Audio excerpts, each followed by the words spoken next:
আখিরাতে আমাদের ইজ্জতের কারণ হয়। বলতে বলছি নাকি? দুনিয়া আখিরাতে আমাদের ইজ্জত এবং সম্মানের কারণ যেন আমাদের সন্তানটা হয়। তো বলতেছিলাম দুটো সন্তান, একটা কথা শুনে একটা কথা শোনেন। তো দুই ছেলেকে একদিন ডাকলেন, ডাইকা বললেন বড় ছেলেকে তুই পশ্চিম ঘর ঝাড়ু দিবি, মেহমান আসবে। ছোট ছেলেকে বললেন তুই পূর্বের ঘরটা ঝাড়ু দিবি, মেহমান আসবে। দুই ছেলে চলে গেল। আপনি মন্তব্য করলেন আমার বড় ছেলে তো একটু নরম সরম, তো সে ঘরটা ঝাড়ু দিব, আর ছোটটা টেরা, হ্যাঁ ওই রাস্তা গিয়ে এখন ক্যারাম বোর্ড খেলবো, কামটা করবে না। বাবা সন্তান চলে যাবার পরে মন্তব্য করলো, সন্তানের এই মন্তব্য সন্তানরা শোনে নাই, বাবার মন্তব্য সন্তানরা। ঘটনাক্রমে বাস্তবেও দেখা গেল বড় ছেলে ঝাড়ু দিছে, ছোটটায় ঝাড়ু দেয় নাই। এখন আমাকে বলেন তো, বাবা বলছে বইলাই বড় ছেলে ঝাড়ু দিছে, বুঝা পেয়ে বাবা বলছে ছোট ছেলে ঝাড়ু দিবে না, এই জন্য ছোট ছেলে ঝাড়ু দেয় নাই।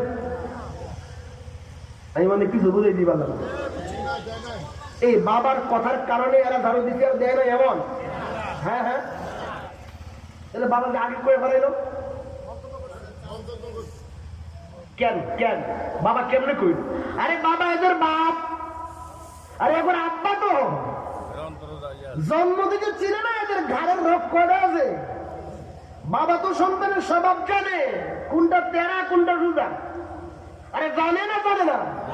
বাবা সন্তানের স্বভাব চরিত্র জানার কারণে আগে মন্তব্য করে ফেলা, এ করবে করবে না, জানার কারণে। জানার কারণে বাবার ওই জানার মন্তব্যের কারণে একজন করে আর করে না, বিষয়টা এমন। যদি এটা বুঝেন না, তাহলে থানভী রহমতুল্লাহ যে দামি কথা বলেছেন, আমি প্রথমে আরবিটা শব্দটা শিখাবো, এরপরে বাংলাটা বলবো। থানভী রহমতুল্লাহ বলেন, শোনো, বলেন তাকদীর হলো, সবাই বলেন, বলে হবে না, তাকদীর হলো ইলমে এলাহির নাম। অনেক দামি কথা বলতে, যদি বুঝেন তাকদীর খুব সহজে বুঝে যাবে। আবার বলেন তাকদীর হলো ইলমে এলাহির নাম।